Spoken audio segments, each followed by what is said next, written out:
In mid-January 2019, I had the opportunity to preview Trials Rising with Ubisoft Australia. Now, I've been working on this for 2 years, but I'm allowed to show you this stuff. Now, before we start, I should be really clear to point out that this is only a preview build. Therefore, it only has a fraction of the content that's going to be available at launch when Trials Rising comes out in February. First of all, let's start with the world map. One of the really cool features I wanted to show off was this filter option. It allows you to filter only the tracks that you want to look at based on either difficulty, the activities, or the different game modes. So for example, if you wanted to only select hard, you'd see only the hard tracks across the world map. The next thing I want to show you is the options menu. This may be interesting for some folks out there. Some of the standard stuff you'll see, but there's a couple of new and cool additions I really like here as well. Firstly, there's these tutorial overlays, which is something that I guess, I'd spoken about quite some time ago. They're things that we've used in the in-game tutorials where you can see the center of mass and the suspension load available on the bike. These are things that are toggleable now, and you'll be able to set them if you want to at any point. So if you want to understand what's happening with the physics and see what's happening within the bike, to help you maybe grasp a little bit better what's happening as you're riding over obstacles, these are available now. They're optional, but yeah, if you want to use them, you can. As a streamer, the other things that I'm really excited about is that now what you have under this HUD overlay section is the controller overlays. So people have had to in the past manually create a controller overlay using different third-party software. You'll now be able to have real-time inputs from your controller displayed on screen so anyone watching you can see what you're doing with the controller. Similar to that, you can also see the track name and the track difficulty. And for me, that is huge because every time someone comes into a stream, the first thing they say to you is, what track are you riding? Being able to have that set on the screen without anyone asking, people can take notes and go and play the things themselves. So I'm really excited about that one. Next, you'll see a screen that really just gives you an overview of what buttons are what on the controller. And lastly, I'll take you over to the credits section. Now, there's a huge amount of people that I have to say did a hell of a lot more work on this game than me. But when you've worked on a video game, the first thing you want to see is your name on the screen somewhere. And here it is, Professor Fat Shady in lights. Mum, I've made it. I was so excited to see that. It was awesome.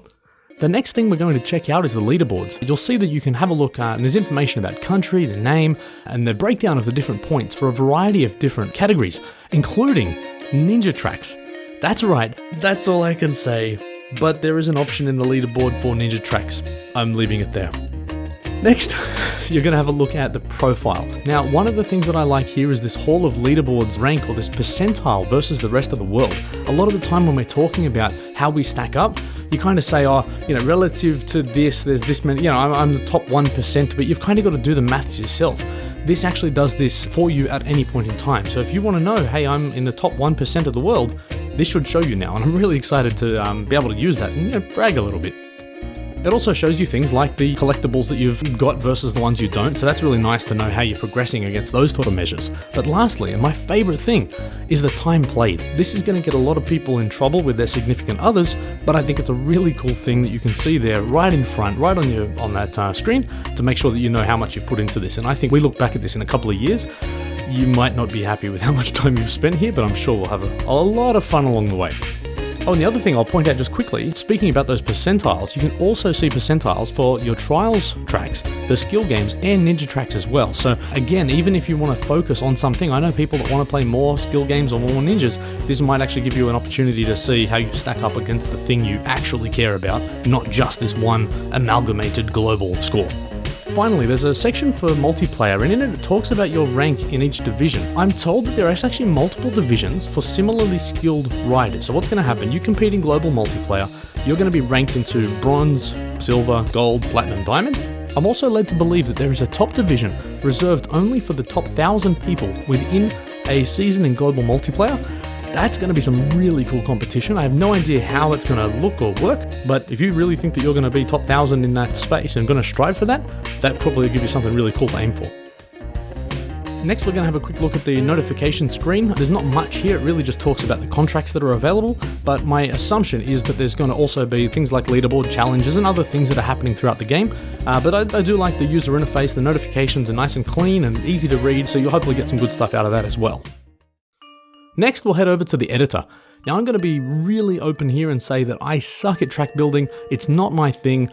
I've barely spent any time doing it, and for anybody who's a track builder that really cares about this and wants to see this in detail, I did a really bad job. I'm just going to own up to this right now. There is an editor. There is over 8,000 items that are in there. I didn't count them. I've read that from elsewhere. There is objects from Rising, from Blood Dragon, from Fusion, and from Evolution, which a lot of us think was a pretty damn good game. So when you think about what the community is going to do with that many things, especially the actual assets from those games that we love, that's going to be some cool stuff, and I can imagine the remakes are going to be getting made pretty quickly. There's two features in the editor that I want to call out here. I haven't even got video of them, so you're just going to have to trust me. The first one is about scaling. So there is an option in the menu for each object where you can scale. The default value is 1, but you can scale to, 0.8, 0.6, 0.4, whatever, or you can do multiples. I don't know what the limit is, but it's a number of times bigger than 1. What that means is you can take any object, or at least a lot of, I don't know if it's everything, but I assume it is, pretty much, and just make it massively bigger or smaller as you need. So the flexibility that's going to give people is huge. The next one, I'm going to talk about something that I found massively useful for the limited building that I did as part of Rising. This is where you can press right on the D-pad to alter the speed of object movement. So there's those 3 axes that show up, the blue, the red, and the green circles around an object. And when that's highlighted, you use the triggers to rotate along that axis. If you press right on the D-pad, it will cycle through sort of a fast, a medium, and a slow setting. So if you want to do a really small manipulation of something, put it on the slowest setting, and then use the triggers, and you can make much smaller and gradual movements, and it's far less fiddly than anything else. I genuinely don't know if that is actually new or if that's something that's been in the game before, but I thought I'd share it because that's one of the features that I use the most when I was using the tools. And finally, for this video, I'm going to spend a little bit of time just showing you a couple of shots of Track Central and play through a track quickly. What you'll be able to see is that there is now trending feeds, and I suspect there's trending feeds across a number of different things to try and pull some of these really cool and popular tracks and make them visible. The other thing I really like is that the thumbnails and some of the pertinent information about the tracks are also right there in front of you, and you can see them. So if something looks appealing, you're going to be able to jump straight into that stuff. Now, when you do select the track, you'll see here this new screen that's been given to you, so you can see a lot more information immediately. One of the things I spotted was to download a track, and I'm actually not entirely clear what that's for, and if that's separate from, so I don't know if that means you can play offline or something else, but anyway, that's there, and that's separate from selecting it as a favorite. You can also see the bikes that are available and also all of the medal times that are there for that track, as well as a bunch of other stuff you can see on the screen. So I just thought that was a sort of a richer and I guess more informative way to have a look at what each track is about. So I picked a track at random, I'll be honest. It was the first one that I selected as I went through this quick video here. These were made, I believe, by different people at this sort of media event or the PR event that I was part of that happened all around the world, sort of mostly simultaneously. The reason I like this track, and I thought I'd keep it in this video, is it's a really good one to just show you how some of the sort of dynamic environment effects are now impacting the appearance of the rider and their bike.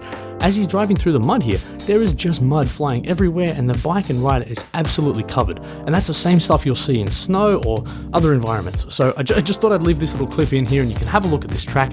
My riding was rubbish, the track isn't fantastic, but it was just a cool way to show off that sort of mud effect. As we get to the end of the track, you'll see that you've still got the option to upvote or downvote or skip the vote selection thing at the end of a Track Central track. But that's it for now. That was my, as brief as I can be, overview of some of the stuff that I saw within Trials Rising. As every YouTuber says, be sure to subscribe and there's going to be plenty more content coming up, blah blah blah.